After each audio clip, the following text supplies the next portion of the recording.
Muhos railway station is a railway station in the municipality of Muhos in the Northern Ostrobothnia region in Finland on the Oulu-Kontiomäki railway line. It is the second station east from Oulu railway station and the first passenger service station east from Oulu.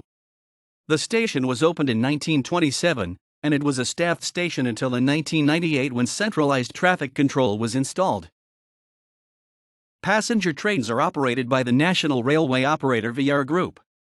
There are 8 daily passenger trains stopping at Muhos, 4 westbound and 4 eastbound. As of 2007, there is no freight service available in Muhos.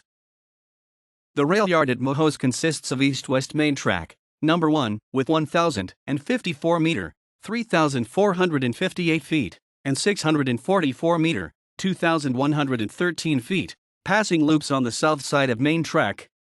There is also a fourth track, a 348 meter, 1,142 feet, spur track alongside a loading platform. This fourth track is the southernmost track and only accessible from the east end.